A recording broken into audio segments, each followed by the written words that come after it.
Boa noite, boa noite. Mas acho que a gente já pode ir começando, para não ficar muito tarde. Tá joia, vamos começar.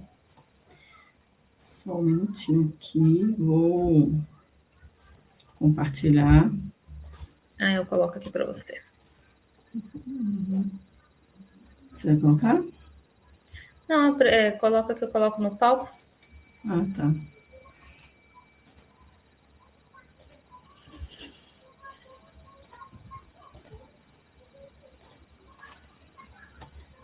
Prontinho, vê se você acha aí. Pronto. Olá, meninas, boa noite. Que bom, né? A gente se vê de novo. Estava com saudade já de compartilhar com vocês, né? De falar da psicanálise com vocês. Então, esse é o nosso clube, né? O Clube do Inconsciente, que é um espaço, né, para a gente estudar a psicanálise, né? Promover reflexão, troca de experiência, né? A gente quer trazer aqui casos práticos também. A gente sabe que a nossa profissão é uma profissão solitária, né? Então, espaços assim, acho que são muito bem-vindos, né? Giovana, eu e a Giovana, a gente costuma fazer essas trocas, né? De leituras, e não só de leituras, mas de opiniões, né? Dos casos que a gente tem e tudo. Então, esse é o objetivo do clube. E também, né, a gente pretende também trazer várias linhas, né, vários olhares da psicanálise, né, a gente tratou na autoanálise muito Freud, né, muito Freud, a gente tratou também um pouquinho de Ferenczi e alguns outros, que eu não estou lembrando agora, mas assim, a gente pretende nesse espaço ampliar, né, para tudo que tem, até os autores americanos, que costumam não ser, né, muito estudados nas formações. Então é isso, sejam muito bem-vindas e bem-vindos. Vocês podem interagir no chat, que a gente consegue ler tudo aqui. Isso. E alguma pergunta importante eu coloco na tela para a gente discutir, tá? Então, é um ambiente novo, a gente está acostumado mais com o Zoom, mas estamos testando aqui esse formato do YouTube. Espero que vocês gostem. E aí vocês podem interagir, colocar, que a gente coloca na tela, todo mundo vai ver também. É bom que outras pessoas também ficam vendo a pergunta de vocês, tá? E a gente tem uns projetos de deixar também no canal, né? Deixar o canal do YouTube.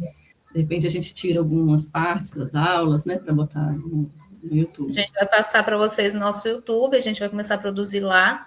Acredito que hoje é a melhor ferramenta, então a gente também vai estar a Potência, nosso novo nome, não sei se vocês viram, Potência Psicanálise vai estar no YouTube e no Instagram. Isso. Então, né, primeiro eu quis começar falando de Jacques Lacan e por que o Lacan, né? Eu sei que muitas de vocês já devem ter me ouvido falar que não gosto do Lacan, né? E eu não gosto mesmo, né? Mas, apesar de não gostar, ele é um autor, né? Foi, né? Um autor inteligentíssimo e trouxe muitas contribuições importantes para a psicanálise que a gente não pode desconsiderar. E eu acho que para quem está começando a clínica, né? Eu comecei invertido, né? Mas para quem está começando, eu acho interessante estudar. Eu e a Giovana, a gente conversou, porque ele traz aquela questão das estruturas clínicas. Então, você ter um olhar de qual estrutura, né? O indivíduo que você está atendendo se encaixa, te ajuda a elaborar um manejo mais adequado para aquilo ali, né? E quem fez isso, né? Fez essa divisão muito bem demarcada na psicanálise foi o Lacan, né? Por isso que a gente escolheu ali por ele. Então, eu trouxe aqui algumas informações a respeito dele, só para contextualizar, né? Então, ele foi pós-Freud, né? O Freud faleceu em 1939, né? E aí a psicanálise estava ali se expandindo fortemente nos Estados Unidos, e com um movimento que, principalmente, os lacanianos chamaram de psicologia do ego, né, que enfatizava a adaptação, fortalecimento e normalização do sujeito. Então, assim, vocês vão ver na literatura do Lacan, não sei quem já estudou e tudo, que eles fazem uma crítica, né, muito forte a essa questão de falar que você tem que ter fortalecido o ego, tem que fortalecer o ego, né? Eu discordo, né? Eu acho que se você for olhar a visão freudiana, né, de que tem ego e de ego e superego, o ego é uma uma dimensão importante, né? E eu acho que a gente tem que fortalecer sim, mas é porque o olhar do Lacan para isso era um pouco diferente, né? O olhar era meio que o ego, ele é composto com várias identificações, né? Então não existe, na verdade, um ego mesmo, né? O ego é a imagem de todos que passaram pela sua vida, dos seus pais, do seu chefe, de várias pessoas. Então, por isso que você não tinha que fortalecer essas identificações, né? Mas são várias maneiras diferentes de olhar, né? A psicanálise é isso, são várias maneiras de olhar o fenômeno. E eu acho muito importante a gente se apropriar de quantas mais formas a gente tiver, né? Quanto mais olhares a gente tiver, mais rica fica a nossa clínica, né? Às vezes, um olhar funciona com o paciente, mas às vezes não vai, né? Você fica ali martelando com aquele tipo de manejo e não, você vê que o paciente não está desenvolvendo, não está progredindo, né? Então, eu acho importante a gente ter esse olhar mais rico, né, para todas as linhas que tem, né, os vários autores que tem da psicanálise. E né, o Lacan surgiu justamente como crítico desse movimento que estava acontecendo, principalmente nos Estados Unidos, e o projeto dele era fazer um retorno a Freud, né? Então você vai ouvir muito dizer que o Lacan estava querendo fazer um retorno a Freud, que estavam vamos dizer assim, estava destruindo, né, a teoria freudiana, e ele queria retomar os princípios básicos de Freud. Eu, pessoalmente, né, a gente sempre vai aqui colocar o nosso olhar, né, claro, por isso que é uma conversa, e quem discordar, coloca aqui nos comentários e a gente vai conversar. Eu discordo, né, assim, não foi um retorno a Freud fiel, não, se você for ler o Lacan, eu até botei ali, o que ele criou foi um lacanês, né, foi um lacanismo, não foi uma Freud, porque vários conceitos da teoria lacaniana são discordantes com o que Freud disse, né? Então, assim, essa é a minha leitura. Alguns lacanianos me ouvirem dizer isso vão morrer, né? Mas é o que eu acho. E aí, então, esse item que eu botei aí por último é uma visão muito nossa, né? Assim, por isso que a gente não colocava o Lacan na formação, porque as escolas lacanianas, elas são muito contaminadas por ideologias, né? Você pode ver aí qualquer autor lacaniano, qualquer perfil de Instagram, do YouTube, os mais, né, famosos, eles são, né, eles vão dizer, vão atacar o neoliberalismo, né, eles estão bem ali com uma ideologia bastante esquerdista, né, e a psicanálise, ao meu ver, tem que estar ali, né, num ponto neutro, né? A gente precisa avaliar o psiquismo da pessoa, né? Não importando, né, as ideologias que atravessam o profissional, né? Por isso a nossa resistência, né, de colocar na formação. Então, ele recolocou o inconsciente no centro, né? Isso a gente tem que dar o mérito para ele, né? E reorganizou, que é isso que eu estava falando no início, as estruturas clínicas. Então, o que eu acho que é mais rico da obra dele, assim, o que a gente precisa entender é como ele descreveu, né, as estruturas neurose, psicose e perversão, e como isso nos deu ferramentas para manejar os pacientes dentro dessas três categorias, né? Isso, para mim, é o mais rico da obra dele. E aqui no Brasil, né, é a visão que é altamente divulgada, né, como a maioria das pessoas sabem, eu concluí agora a formação a faculdade, né, de psicologia, então só é estudado na faculdade só Lacan, né, não é estudado nenhum outro tipo de autor, que eu acho, assim, bem errado, né, eu acho que devíamos estudar vários tipos de autores, porque senão a gente fica refém só a um olhar da psicanálise, né, e a psicanálise não é só lacaniana, né, então a gente estudava muito Freud e Lacan só. E aqui no Brasil é uma tendência, né, de se estudar nas formações Lacan, né. Eu fiz aqui um quadrozinho só para a gente distinguir alguns critérios, né, entre Freud e Lacan. Então, Freud foi o fundador da psicanálise, né, e o Lacan teve nessa proposta aí, em 1950 de fazer um retorno a Freud, né. O inconsciente, para Freud, era um lugar do reprimido, né, como se fosse ali depósito, né, do que foi reprimido. E o Lacan, não, ele vê mais o inconsciente estruturado na linguagem, né? Vocês vão ver muito o Lacan falando do inconsciente como linguagem, né? Então, o Freud vem com essa proposta de ego, superego. O Lacan não desconsidera isso, mas ele traz essas outras 3 dimensões aqui, que é o real, simbólico e imaginário. A gente vai ver, nesse livro que a gente escolheu do Lacan, né? Ele traz, esse autor que é muito bacana, vou falar um pouquinho mais dele também, porque ele traz uma linguagem muito simples da teoria lacaniana, que é dificílima, né? E ele traz um pouquinho bem resumido, né, desses conceitos de real, simbólico e imaginário, porque são estruturas, são conceitos, né, difíceis, são conceitos complicados. Então, o sujeito, né, visto como um conflito entre as instâncias psíquicas, no Freud, e no Lacan, é um sujeito marcado pela fala, né? Então, o tratamento no Freud seria tornar consciente o inconsciente, né, e fortalecer o ego, e no Lacan, não, né? Seria deslocar o sujeito frente ao desejo, né? Então, ele vai dizer ali que o desejo nós desejamos o desejo do outro, né? Que ele fala, né? A gente não tem geralmente, nós não temos um desejo genuíno, né? E a tendência da clínica lacaniana seria fazer, né, a pessoa encontrar ali o seu próprio desejo, né? Mais ou menos assim, bem grosso modo falando, né? Então, as estruturas no Freud são neurose, psicose, perversão, né? E mesma coisa no Lacan, só que tem uma diferença básica. No Freud, ele via neurose, psicose, perversão como patologias, né? Patologias e que poderiam ser curadas. Esse eu acho, por exemplo, uma diferença, porque Lacan, que eu, né, discordo de dizer que Lacan foi retorno fiel a Freud, porque, por exemplo, nesse ponto aí eles diferem, né? Se você lê em vários pontos da literatura freudiana, ele vai dizer que é sim é possível um indivíduo saudável, né, que não tenha nem neurose, nem psicose, nem perversão. E o Lacan não, ele vai tratar essas três categorias como estruturas psíquicas. Então, as pessoas nascem funcionando de um determinado modo, e esse determinado modo necessariamente vai ser um modo neurótico, um modo psicótico ou um modo perverso, né?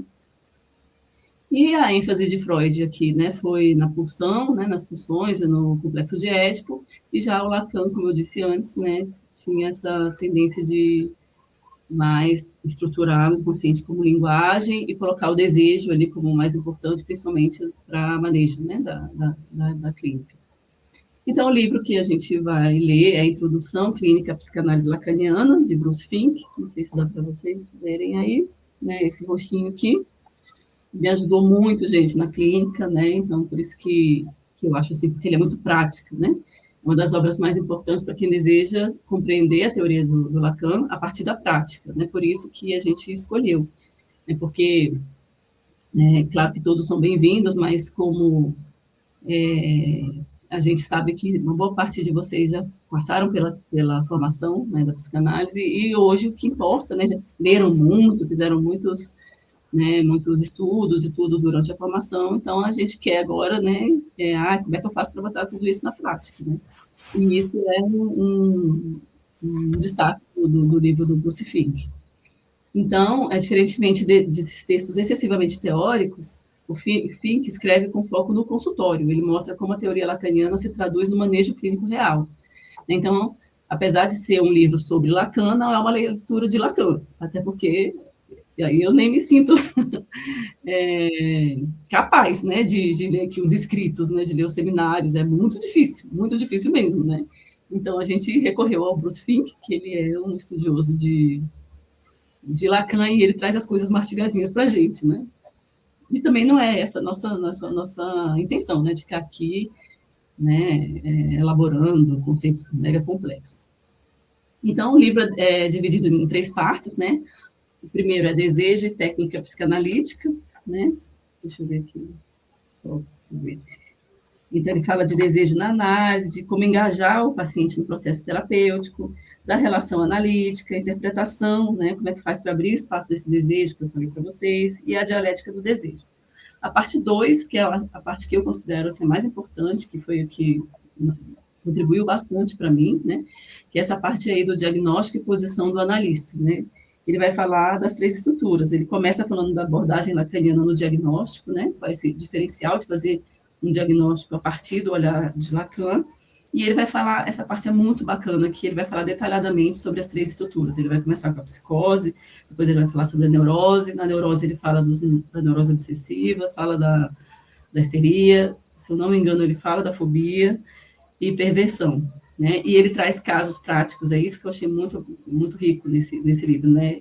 E aí ele vai trazendo os conceitos e trazendo os casos clínicos dele, né? Então, assim, é muito bacana. E a última parte é a técnica psicanalítica, além do desejo, né? Que ele vai falar sobre desejo ao gozo, né?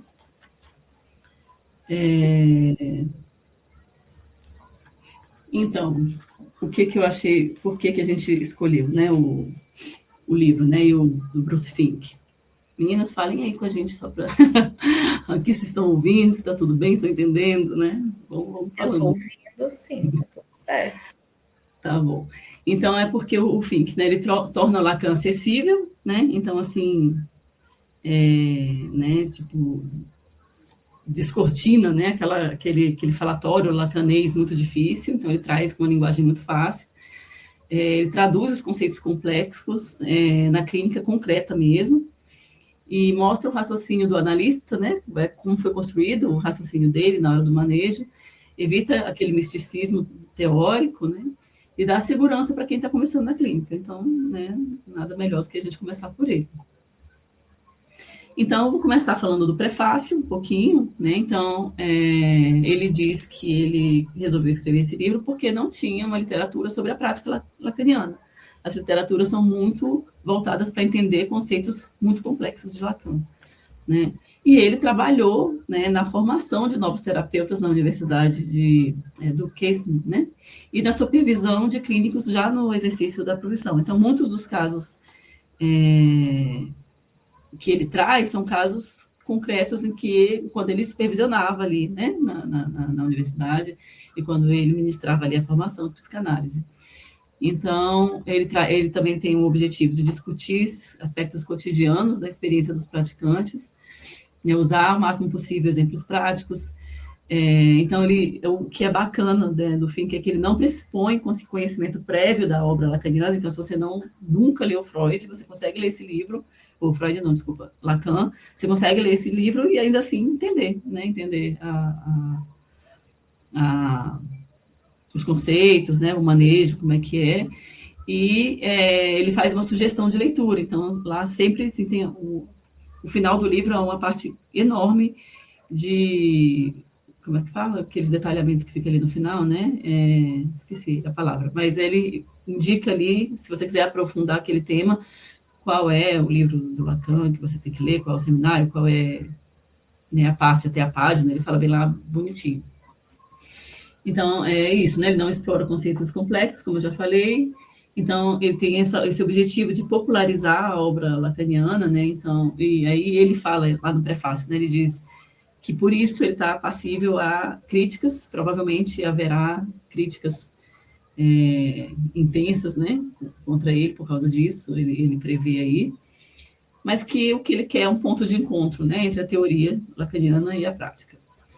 Ele diz que os franceses, né, não aprendem os conceitos de Lacan pela leitura dos escritos, né, porque o próprio Lacan diz que os escritos não eram para ser lidos, né.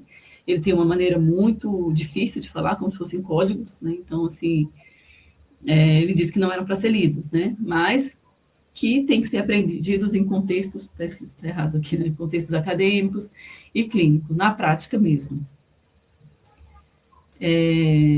Então, para vocês terem ideia, nos Estados Unidos, né, ele fala aí no prefácio que a teoria lacaniana é vista como um discurso morto, né, porque, né, é realmente muito abstrato, né, aquilo ali tudo.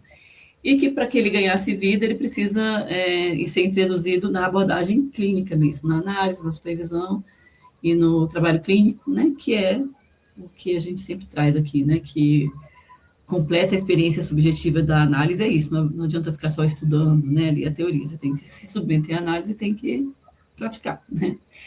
Então, os livros são apenas um começo, né, ele traz aqui no prefácio. Então, o objetivo dele, ele fala, era fazer os clínicos olhar a obra de Lacan não como impenetrável, né, como costuma ser. As pessoas olham assim, nossa, Lacan, né, não consigo nem dar preguiça até de pensar em começar a estudar, mas pela visão da experiência clínica. Então, é um convite à leitura adequada para analistas e informação e para os clínicos, né, de todas as orientações, não apenas lacanianos, né, então se você tem, né, um analista ou até psicólogo, sei lá, humanista, você consegue ler o livro e entender como é que funciona a clínica, o manejo no Lacan. Né? Então, ele apresenta alguns conceitos, explica as estruturas clínicas e traz casos práticos. Ele fez 7 anos no FINC, né? 7 anos de formação no Instituto do Lacan, então ele tem uma experiência, né? Tem ali gabarito para falar sobre, além de ser analisado e supervisionado por discípulos do Lacan, né? Então, ele tem autoridade para falar sobre. E aí vamos para a parte 1 do livro, né? É um capítulo pequenininho, né? Que é o que a gente vai falar hoje. Chama-se Desejo e Técnica Psicanalítica. E aí ele começa justamente com essa frase aqui, né? Que é uma piada, na verdade. Quantos psicólogos são necessários para mudar uma lâmpada? E a resposta é só um, mas a lâmpada precisa realmente querer mudar. Né? Ele fala que é uma piada que era muito falada na França na década de 70 e 80, né? Que fazia alusão a um dito, né, um discurso muito usado pelos psicanalistas e psicólogos da época, de que o paciente, se ele não quiser, ele não vai ser, ele não vai ter mudança. Para ter alguma mudança, o paciente precisa querer, né? E atualmente também, né? Que é muito falado. Só que a proposta do Lacan não é essa, né? O Lacan vai dizer, é totalmente ao contrário disso. O Lacan vai dizer, é claro que o paciente não quer mudar. O paciente nunca vai querer mudar. Né? Ele diz que o paciente investiu muita energia psíquica ali na manutenção das coisas do jeito que elas estão, e justamente porque é uma forma de proteção. Né? Então, apesar dele dizer, o paciente começa ali dizendo, né, que tem aqueles sintomas e que ele quer muito mudar aquilo ali, no fundo ele não quer, né? Como diz Freud ali, é um pacto, como é que ele fala? É um pacto, seria assim, né? Uma aliança de compromisso. Eu vou ficar com esses sintomas, que é melhor, né? Melhor do que me haver com as questões realmente, né? Que estão ali na causa, né? Dos sintomas. Então, ele não quer desestabilizar as coisas, né? Ele construiu as coisas ali do jeito que tá, e aí mexer naquilo ali dói, né? É uma tendência natural de todo neurótico, né? Então, os sintomas proporcionariam ali algum tipo de satisfação inconsciente, claro. Então, se causa algum tipo de satisfação, né, o questionamento do Lacan, então, para que alguém vai querer mudar alguma coisa, né, que causa essa satisfação e que está ali organizado já por muitos anos, né? Então, é claro que o paciente não vai querer mudar, né? A proposta dele é essa, que vai contrário, né, do que diziam na época e que ainda dizem hoje. Então, ele vai dizer que é comum os pacientes procurarem terapia porque eles já não têm vontade nenhuma, né? Tem uma certa apatia. Então, ele fala assim que o desejo está morrendo, a libido já não está correndo ali. Então, né, eles não teriam esse gás, né, essa vontade de mudar, né? Porque o próprio adoecimento ali, neurótico já faria a pessoa não querer ir atrás. Então, ele vai dizer que o desejo que precisa ter é o desejo do analista, né? Ele fala o desejo que faz essa força motora para a análise funcionar, não tem que vir do paciente, porque não virá, né? Porque ele vai estar ali cheio de resistências, ele tem que vir do analista. Né? Ele aí traz um exemplo, né? Fala assim dos pacientes que faltam. Os pacientes que faltam, muitos analistas, muitos profissionais falam, não está vindo, então, problema dele, né? Ele que não está a fim de mudar, quando ele quiser mudar, ele volta. E aí o Lacan vai criticar isso, né? Ele vai dizer, não, mas o analista tem que querer, tem que mostrar para o paciente, né, que de alguma forma ele quer, né? Então ele diz que o desejo dos pacientes de continuar na terapia tende a diminuir, né? Justamente por conta de tudo isso que eu já falei, que os sintomas estão sendo afetados, né? Não é muito agradável, então assim, a tendência é que o paciente não queira mesmo. E aí ele fala essa famosa frase que Lacan fala, que é muito divulgada aí pelos lacanianos, que o desejo que deve prevalecer é o desejo do analista, né? O desejo da análise é o desejo do analista e não do analisando. Então, essa ideia é contrária aos que diziam os analistas na época e até hoje também, né? Continua sendo assim.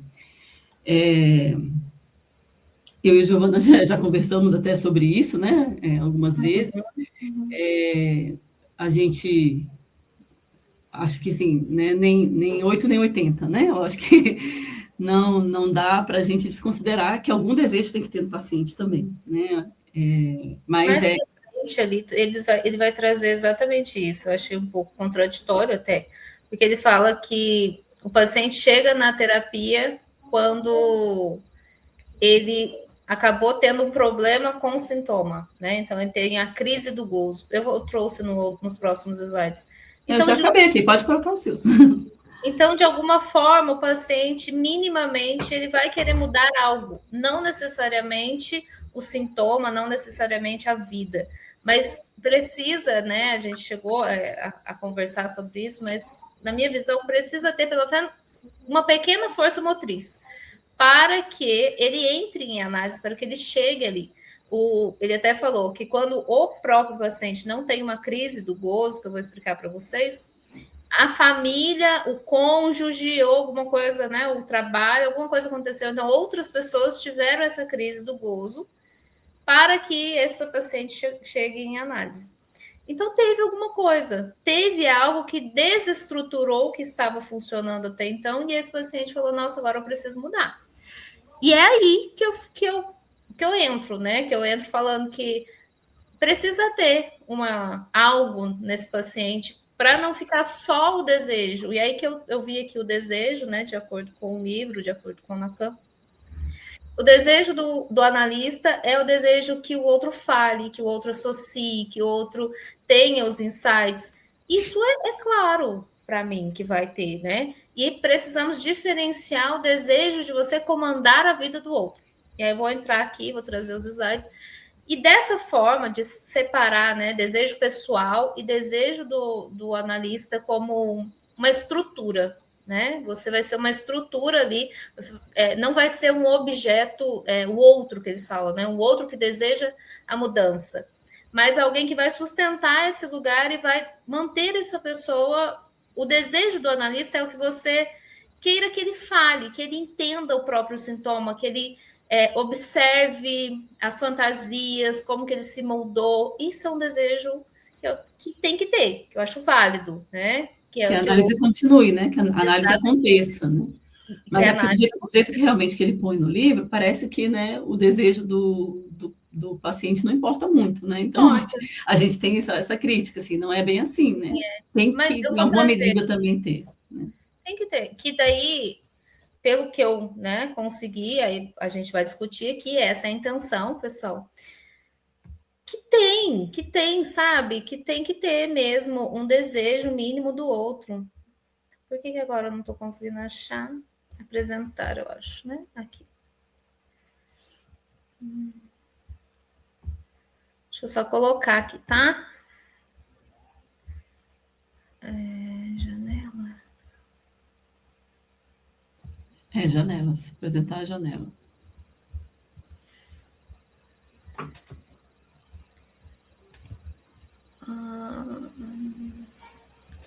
Tá, mas não foi onde eu quero ir, não, Susan. Peraí, tá? Só um minutinho. Eu quero achar.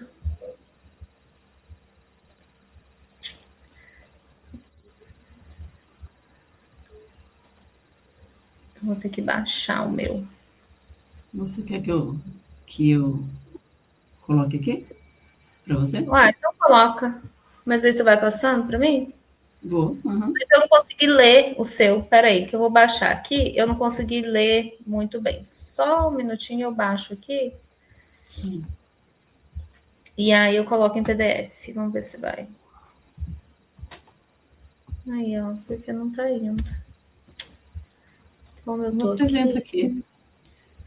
Ah, peraí, deixa eu só tentar mais uma vez. E aí você... Se eu não conseguir... Ah, pronto, foi. Vocês estão me vendo? Estou vendo, mas não estou vendo a apresentação. Tá, vou colocar agora, ver se vai. Agora sim, apareceu. Oi? Tá. Foi? Então vamos lá.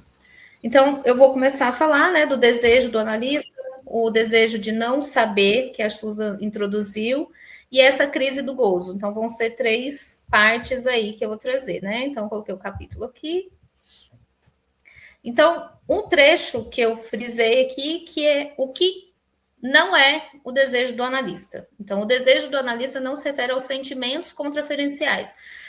Transferenciais. Então, é isso que eu estava falando. Não é que você vai, de repente, alguém chega para você e fala que está num relacionamento ruim. Você não pode, eu vejo isso demais acontecer, viu? Agora, principalmente na faculdade, eu vejo alguns casos de contando, né? Não, porque eu quero muito que ela largue daquele marido. E para psicanálise, a gente não faz dessa forma, a gente nem pensa em fazer isso. Primeiro, a gente quer entender o movimento que levou aquela pessoa a se relacionar. Porque senão ela larga daquele marido, e se ela não mudou nada, se ela não revisitou, né, o sintoma, ela vai arrumar outro igual que nem.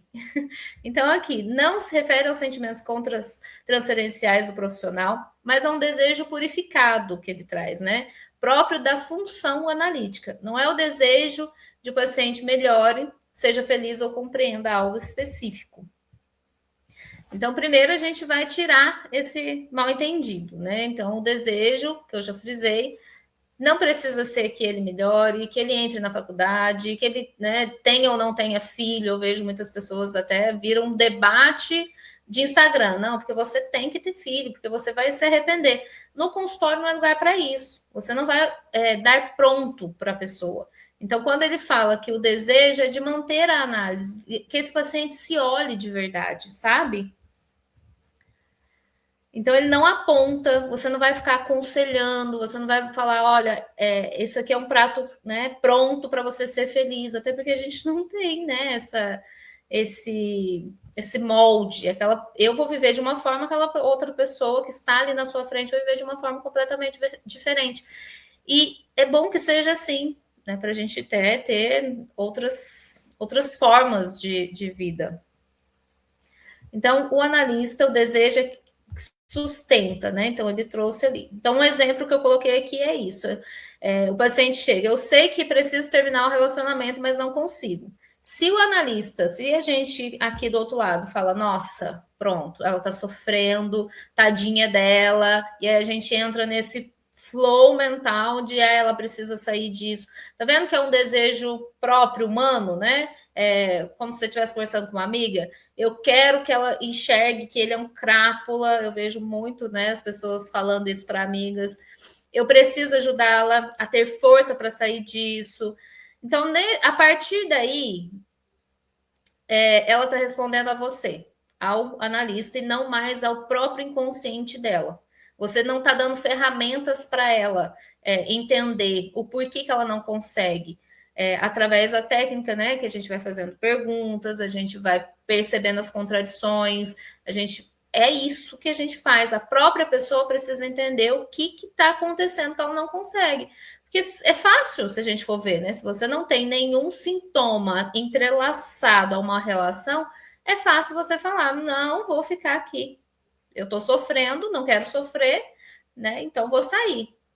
Qualquer outra situação, mas há algumas situações existe um gozo, existe um prazer, existe uma forma de estrutura dessa pessoa que está mantendo ela ali. Então é isso que a gente precisa manter o desejo de o que a mantém ali, como que ela fantasia, como que, entendeu?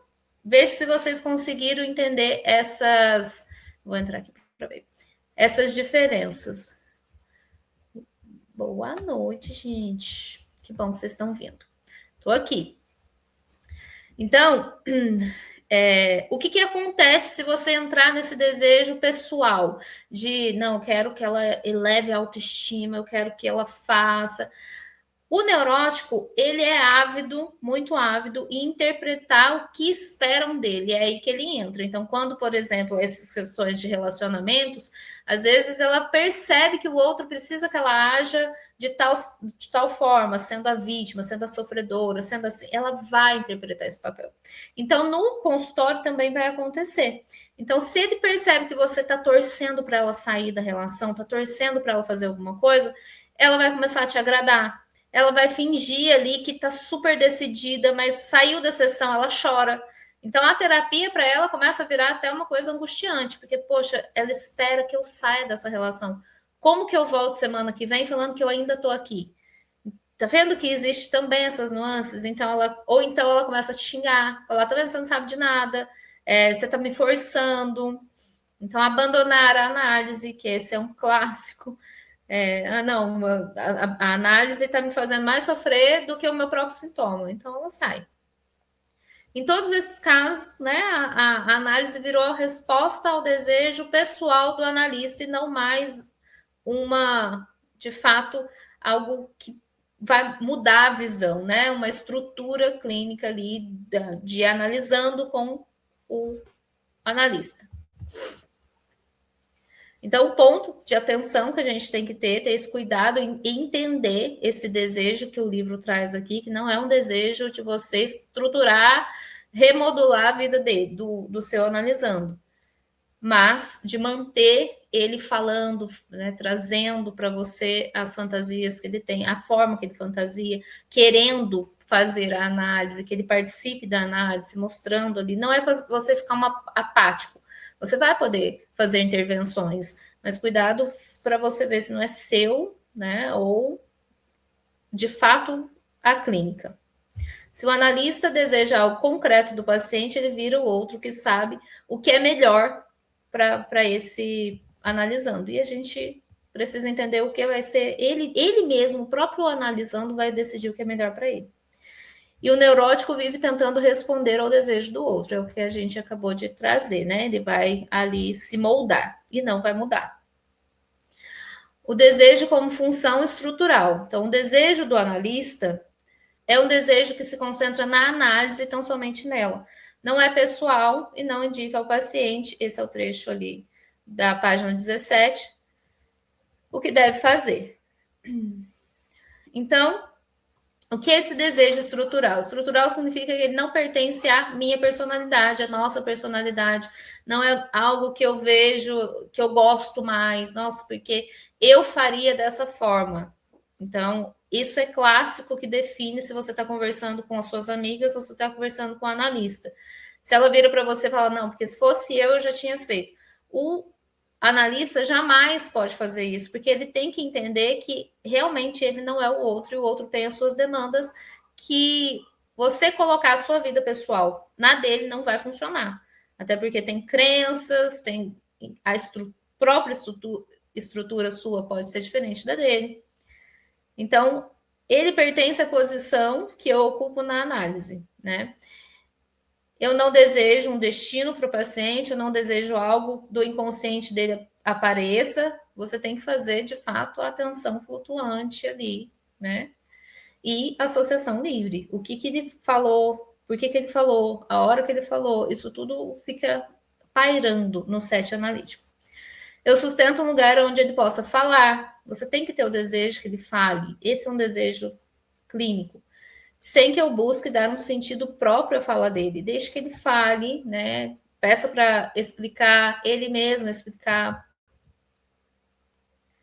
Então, o paciente, eu acho que eu gosto de sofrer. O terapeuta comum fala, não, você não gosta de sofrer, isso é baixa autoestima, a gente vai elevar sua autoestima, você vai parar de pensar assim, isso é um núcleo da sua crença, tá vendo? E o analista, de acordo com o livro, que a gente fala que o que há nesse sofrimento que te mantém aí? O que você entende que você gosta de sofrer, mas o que você sente quando está nessa posição? Por que você chegou a essa conclusão? O que te levou a chegar a essa conclusão? São várias perspectivas. Você fala, eu gosto de sofrer. Então, o que mais que está nessa posição de sofrimento? O que te vem mais? você continua trazendo falas dele, percebendo as fantasias, tá vendo? Que é diferente de só. Então a gente não corrige, a gente não consola, a gente não vai educar, a gente vai sustentar. Tá, gosta de sofrer. Interessante. Parece, né, contraintuitivo na análise, mas não é. Porque aqui, né, o desejo estrutural não é frieza, não é o silêncio, não vai ficar lá igual uma parede, é uma posição ativa de não tamponar o inimigo. Porque se a pessoa traz, fala, eu gosto de sofrer, aí você fala, baixa autoestima, pronto, acabou. Ah, então é isso. Então eu sofro porque eu tenho baixa autoestima, se eu melhorar a autoestima, acabou, pronto. E aí, chega lá, se fosse fácil assim, a pessoa já tinha feito de fato, porque ela não consegue, ela está falando que não consegue.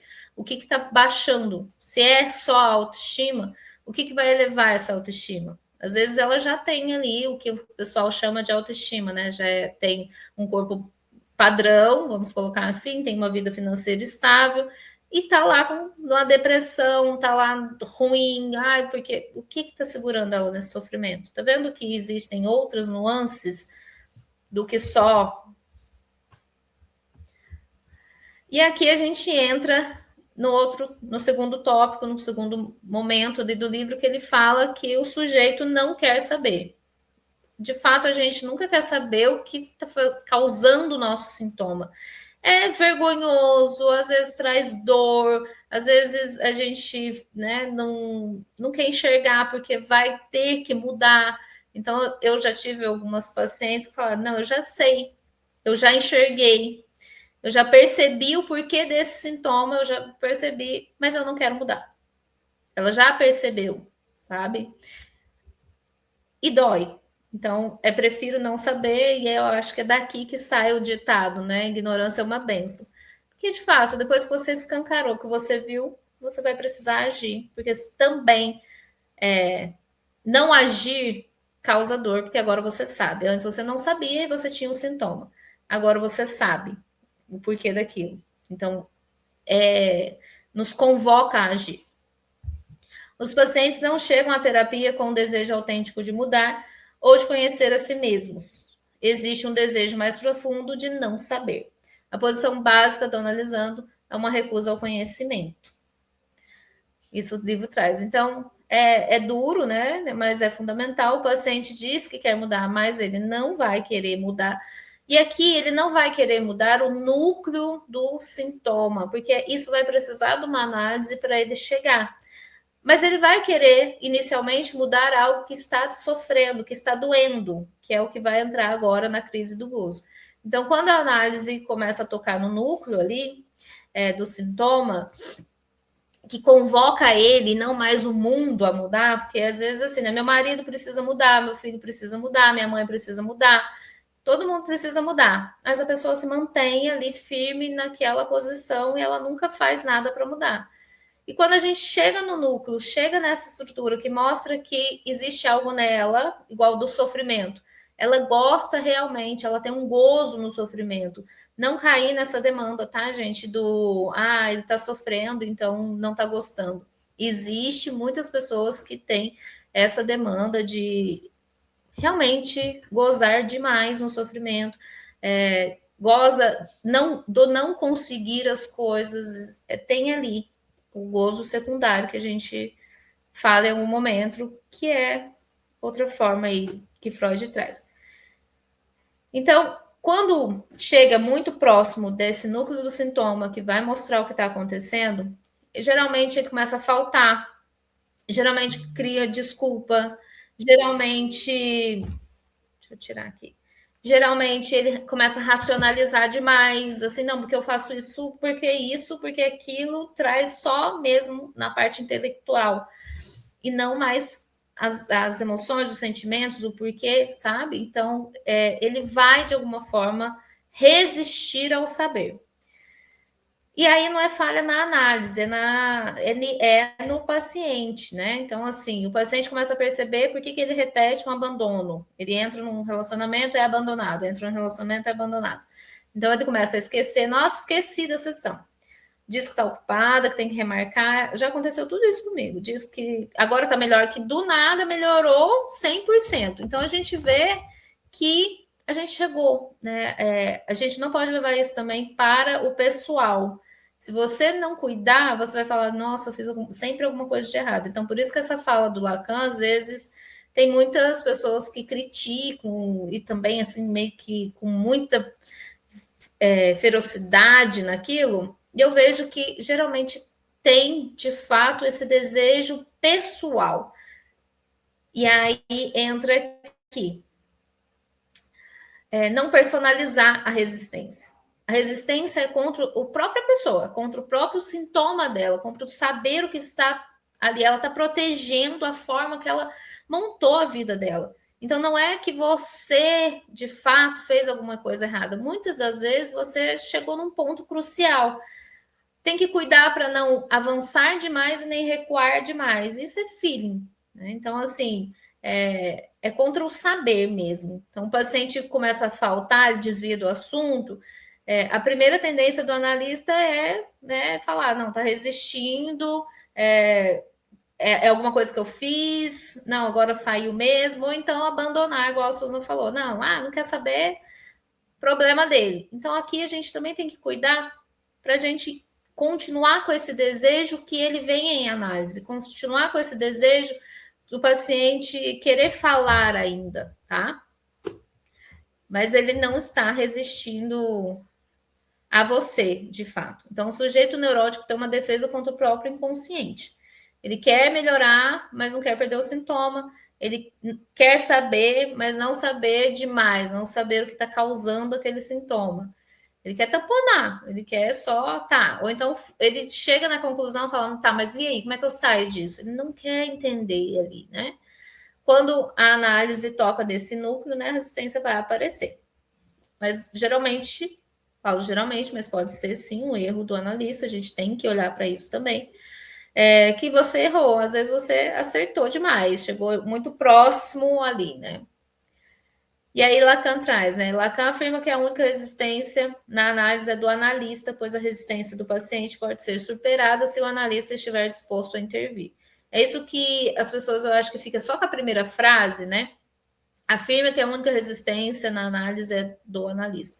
Aí pronto, já cria maior bafafá. Mas aqui ele traz algo bem interessante.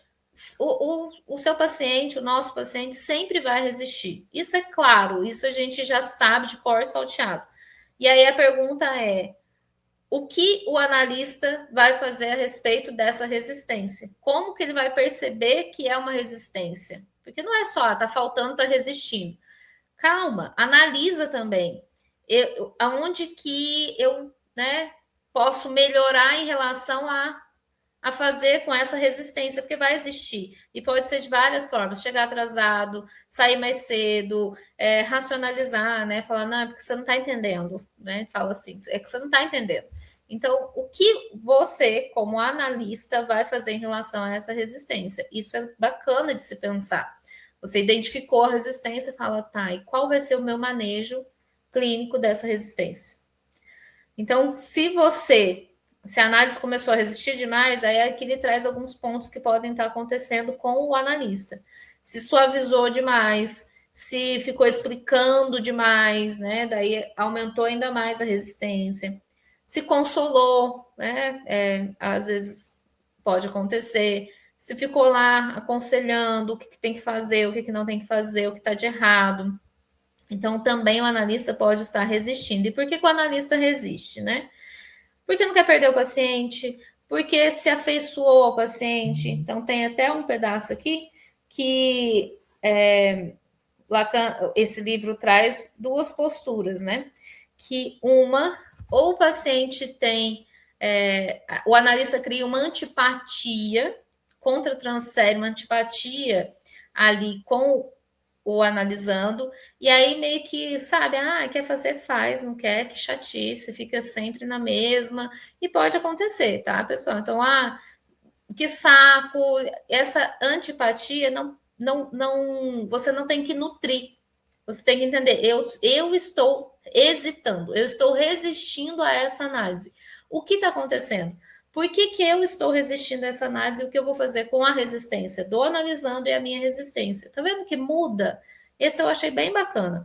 E também quando existe o contrário, quando você se apaixona, né? Quando você deseja demais. E essa paixão pode ser uma paixão familiar mesmo, de irmã, de colega, você virar amiga do paciente. Eu vejo isso muito nas redes sociais hoje, que falando, nossa, eu viraria amiga da minha paciente, entende? Então, também entender, eu estou resistindo. É uma hesitação à análise, porque se você coloca os seus sentimentos ali, a análise vai cessar. Não vai existir uma análise mais. Vai existir você querendo colocar os seus desejos no outro. Então, é sempre isso por isso que fala, né? O desejo do analista. E aí é que parece contraditório, porque primeiro fala que o paciente não quer saber, mas depois fala que que vai sempre resistir. E como que o analista vai fazer com essa resistência? Então,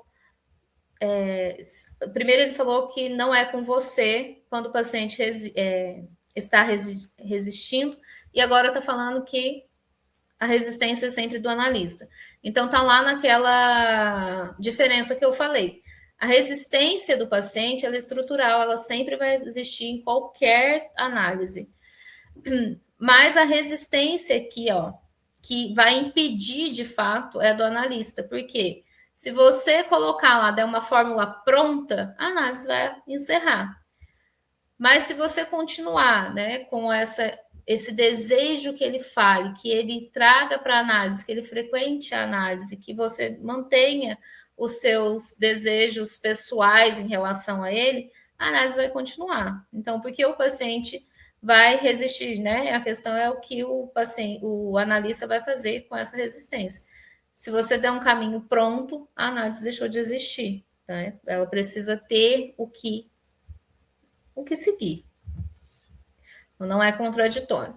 Então, se o paciente toca em algo importante na semana, né, seguinte falta, é resistência estrutural. Agora, se o alívio é rápido demais, se muda de assunto, né, o analista, no caso, né, você começa a percebeu que teve uma resistência, então não vou nem mexer nisso mais. Você já saiu de análise, você resistiu àquela situação e se protegeu. E protegeu o paciente também. Você não continuou com ele entendendo o que estava acontecendo. Deu para entender, pessoal, até aqui? Tá tranquilo? Susan? Sim, tá. Tranquilo. Tá tranquilo? Dá para seguir? Dá Bora. sim. Então, um exemplo, né? Percebi que escolho homens indisponíveis como o meu pai. Aí, na semana seguinte, falta, questiona, né? Se precisa continuar. Ai, não, agora eu já entendi tudo, a minha vida, tô ótima, mudei demais. É assim, super rápido. E aí, imagine que o analista responde, aqui nesse ela chegou a essa conclusão, então é baixa autoestima. Pronto, acabou. Vamos tratar essa baixa autoestima, começa a se cuidar. Acabou. Né? Então, quem interrompeu o avanço? O analista que aliviou essa angústia do paciente. Né? Então, pronto, agora eu já sei, eu tenho baixa autoestima, então é só isso mesmo. Acabou. Então, o analista é responsável pela direção do tratamento. Tá? Você percebeu que homens indisponíveis têm relação com o seu pai? Mas por quê? Por que com o seu pai? Aonde que surgiu essa comparação de homens indisponíveis com seu pai? Ela vai trazer várias questões ali. E aí continua, tá? Mas fala mais sobre isso. Como que você chegou a essa conclusão?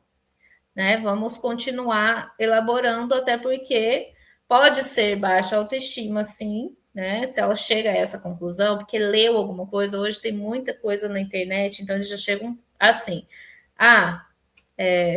tem problemas com homens porque eu não tenho um pai, ou porque meu pai fez isso. E, gente, são várias camadas, tá? Às vezes tem a ver com o pai, mas às vezes não tem nada a ver. Às vezes é a forma que é, porque várias outras mulheres e homens aí tiveram pais ausentes, ou tiveram problemas com o pai, tiveram problemas com a mãe, e não tem. Então, o que, que diferencia um do outro? Né? Então, nunca pode ser só assim, pronto. Vamos ver, vamos continuar com a análise, vamos entender. Vai se cuidando aí, mas vamos continuar analisando, tá? Aí coloca aqui, né? Que toda análise que termina não é falha técnica, né? Pode só. O analista é culpado, não significa, né? Que o analista é culpado de tudo, então não, ainda mais nesse caso, precisa ter esse feeling, né? Pode ser sim que você resistiu, mas tem questões, tem pacientes que ele realmente vai encerrar, que para ele chegou num ponto que ficou ou insuportável ou muito claro e ele não quer mais. Que existem limites estruturais do caso. O seu é de desejar que a análise continue e precisa ver analisando essa vontade de entender, né? De mudar algo.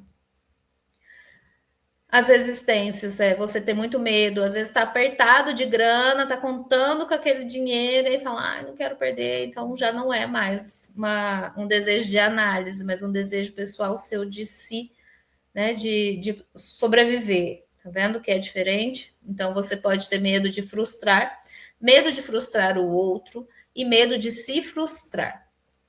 E a necessidade de ser útil, cuide disso. Essa necessidade de, eu preciso salvar o meu paciente, eu preciso salvar. Não, você está ali com eu preciso que ele fale, eu preciso que ele me traga as fantasias, eu preciso entender essas fantasias, tá? É a síndrome de Messias, né? Seu salvador. E é pesada. Então, a gente já teve casos. E no início, né? No início é muito comum, a gente quer mesmo ajudar a qualquer preço, né? A gente quer.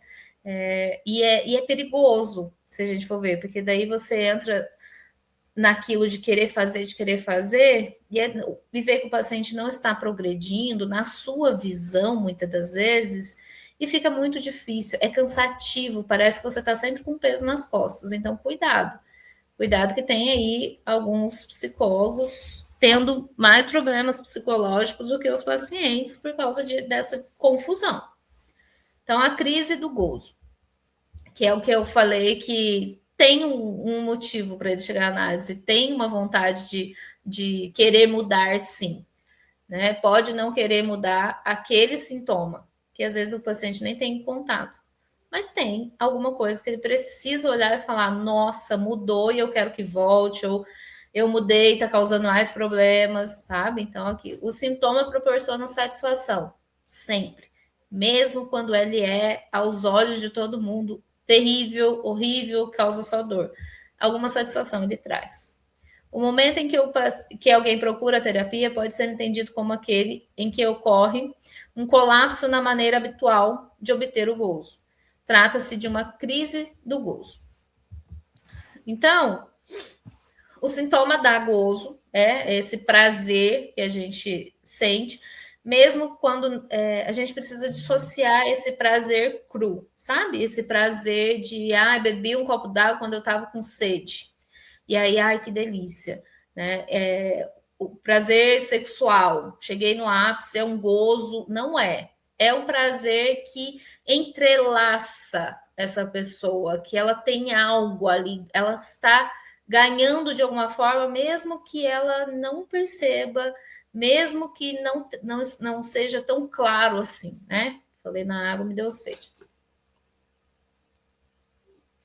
Mesmo na queixa, mesmo na autossabotagem, existe um gozo. As pessoas não procuram terapia porque querem abandonar o sintoma, elas procuram porque ele deixa de funcionar. Então, tá vendo que existe algo no paciente? Precisa existir uma força mínima, né, para que ele chegue ali falando qual é a queixa principal. Então, por isso que eu não concordo que é só o analista que ele traz, né, no final ali, que a lâmpada não precisa estar, né, querer mudar.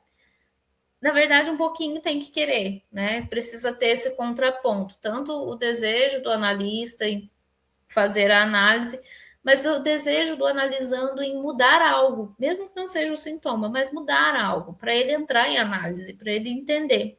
E aqui até ele traz, né? Por isso que eu achei meio que assim, enfim, vamos continuar. O paciente sempre foi a sofredora, né? Traída ali. E ela goza na posição de vítima, né? Ela tem a atenção, ela tem o cuidado, ela tem essa intensidade das pessoas ficarem até falando para ela: nossa, mas você tem que fazer isso, mas você tem que fazer aquilo. Então ela tem sempre esse invólucro, né? De as pessoas estarem querendo saber da vida dela, porque ela tem sempre uma história para contar, triste que seja. Então tá vendo que existe ali de alguma forma uma raiz ali gozosa. E aí o parceiro de repente abandonou. O que causava nela o sintoma, né, que era participante ali, fala: nossa, foi embora. E agora?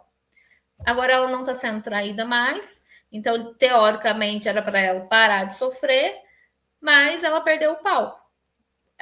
É comum até as pessoas falarem: nossa, tem que dar graças a Deus que agora parou o sofrimento. E ela está sofrendo de uma outra forma, ela está sofrendo porque agora o que ela vai fazer? Quem é ela? Quem é essa pessoa agora? Quem ela vai se tornar sem aquele núcleo sofredor? Muitas vezes as pessoas não sabem nem o que fazer com a vida dela. Falam: nossa, mas e agora? Sem tudo aquilo que ocupava o meu dia, 24 horas, falando daquele sofrimento, de repente ele cessa. Quem sou eu? Né? Então, essa é a crise do gozo, que agora ela vai, muitas vezes, procurar terapia, falando assim: olha, eu acho que eu tô doida, porque era para eu estar bem, e agora eu não sei o que eu faço com a minha vida, eu tô sofrendo ainda mais.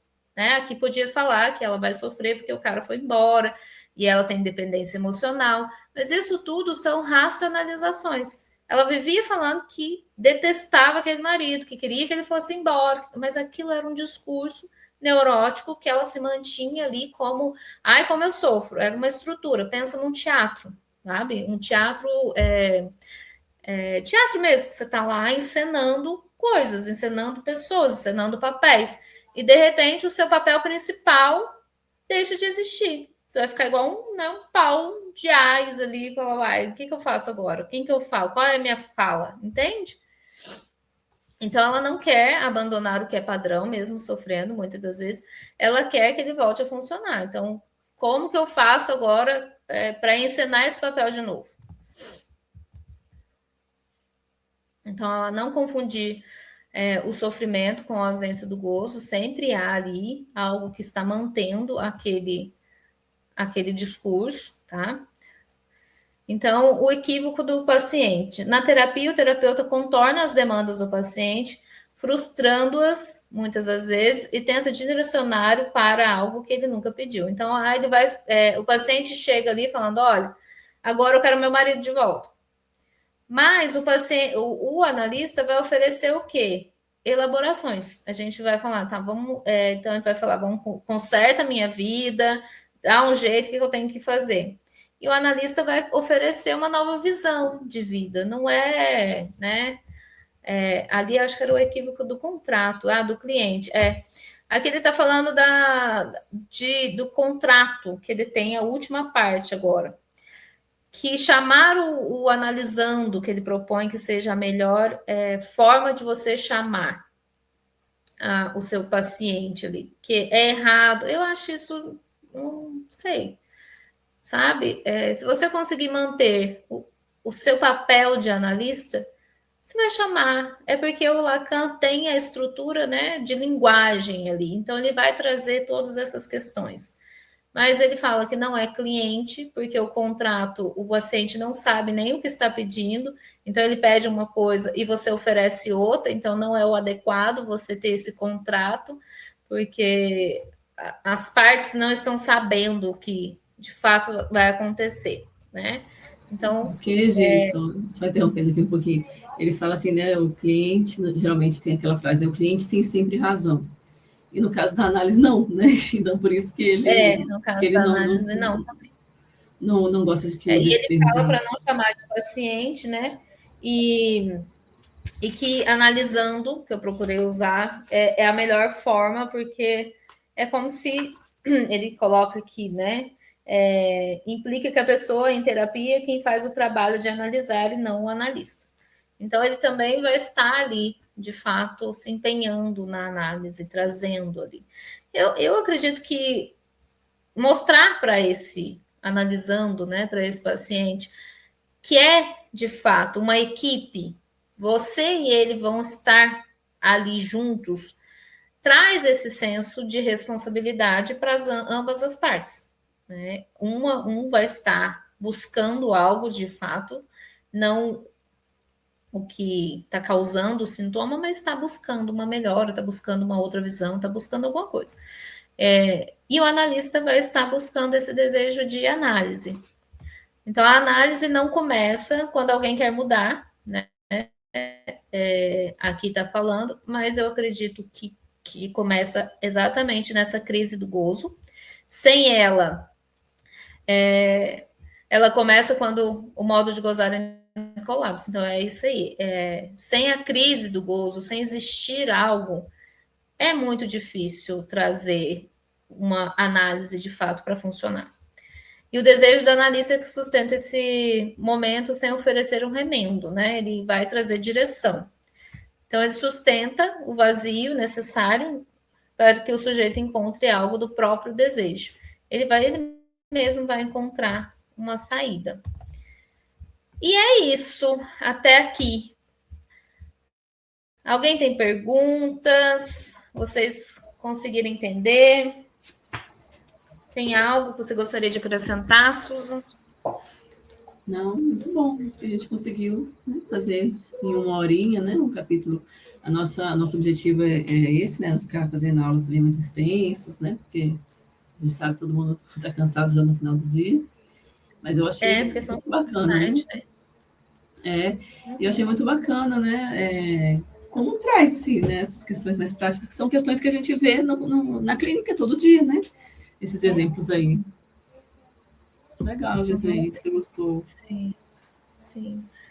Tem um caso que ele elucida bem, que é bem no comecinho, que ele fala, né, que o paciente abandonou a análise e que a pessoa meio que ficou, não, ela tinha tido algum problema e tudo, e depois ela não conseguia voltar, e parece que o livro incentiva a gente a ir atrás desse paciente, a gente tentar fazer com que ele volte, né? Manter o desejo de análise. Mas eu acho que é importante a gente também entender o momento do set analítico. Porque se você força demais, né, pode causar uma antipatia no paciente. Às vezes ele já chegou naquela conclusão, ele está de fato resistindo demais, e você ficar insistindo ali, aí parece até falar, nossa, tá aqui, né, me assediando. Então tem que ter esse feeling. Quando que é uma resistência mesmo, que você pode contornar, o que você vai fazer com aquela resistência, mas quando é algo que é melhor. Eu acho que sempre a gente dá uma insistida, né? Tipo assim, não fazer como ele falou no início, assim, não quer, problema é seu, né? Não quer resolver sua vida, então o problema é seu. Sempre vale a pena falar, mas, né, será que você não quer, né, ver mais a fundo isso? Será que não vale a pena trabalhar mais um pouco? Fazer um questionamento, né? Mas no limite, como você está dizendo, né? Não dá para ficar ali insistindo. Tem que ter esse limite. Tem que ter esse limite para você não. E também quando chegar, que ele trouxe ali, né? Que a analista falou, né? Não, já não tem mais nada para a gente analisar. Às vezes é do analista, no caso ali, pareceu que foi. Então, uma resistência se você entende, é uma resistência sua. Se você entende que, enfim, tá embolado, você não está conseguindo manejar a transferência, a contratransferência, indica o outro, não encerra a análise se não é algo que, né, deixa eu tirar aqui, se não é algo legítimo de ambas as partes, né? Porque senão o outro ainda quer falar, o outro ainda tem muita para elaborar, mas como você não está conseguindo lidar com aquela demanda, então fala. Mas eu acho assim que o ideal. Mas então, não, mas assim, né? De repente, assim, encerrou comigo, né? Que tal ir para outro analista? Porque como o desejo é que a análise continue, é isso. é Aqui que a a gente análise encerrou. continue independente de com quem seja, que ela continue, né? É isso que eu ia falar. Então, aqui, às vezes, né, no nosso trabalho, é só falar, olha, eu acredito que existem outras demandas, eu não estou conseguindo, você pode ser sincero, ou então só encaminhar, né? E encaminha, Uhum. porque se o outro ainda tem muito a falar, se o outro ainda tem, não esgotou aquilo, mas você sente que não está conseguindo, ele, o analisando ainda precisa, né? Não é porque você não precisa ou não está conseguindo que o outro vai entrar no mesmo, né, período que você. Então é isso, né? O desejo do analista é que a análise continue, né? Ainda que não seja com você, mas que ela continue de alguma maneira, né? Eu estava Exato. olhando aqui o próximo capítulo, né? Só para dar aqui um Uhum. spoilerzinho, né? Um teaserzinho do que vem na próxima aula, para quem se interessar até em comprar o livro e querer ler, a gente vai falar do capítulo 2, que fala sobre engajando o paciente no processo terapêutico. Então, é bem legal, porque ele vai falar sobre as entrevistas preliminares, que são as primeiras sessões, né? Então, quando a gente está começando a atender, a gente fica muito inseguro sobre como conduzir essas primeiras sessões. Então, aqui ele vai explicar, dentro do olhar do Lacan, claro, o que fazer nessas entrevistas preliminares e até dando dicas bem práticas, né, de como fazer algumas pontuações, né, como faz o corte lacaniano, famoso corte lacaniano, que é chamado de escansão, né, na teoria. Uhum. E eu acho que muita gente se interessa, né, assim, tem um fetiche pelo corte lacaniano, né, então, assim, eu acho que vai ser uma segunda aula bem bacana, cheia de coisas Eu interessantes aí estou para a gente debater. ansiosa para essa aula, porque é uma das tarefas, né, do analista é engajar o paciente. E muitas das Uhum, vezes vem paciente que não fala, ou que fala, que não abre para intervenção, o que você faz com ele? Ou então o paciente começa a falar, começa a chorar, ou começa a se emocionar, começa a ficar com raiva, a ser explosivo com você. E se você não tem o mínimo de manejo, você vai entrar em pânico, né? Imagina alguém que você está ali atendendo, começa a te xingar, ofensas, coisa. O que fazer? Então, esse engajar o paciente, lidar com essas questões, o que fazer em cada parte, eu acho super interessante. Ah, concordo. aqui, ó. A Magnólia, muito interessante, eu achei. Nós também. Que bom que você gostou. Aí, Gi, coloca o link para quem quiser se inscrever no clube, né? Na descrição, acho que você pode botar na descrição, né, do vídeo.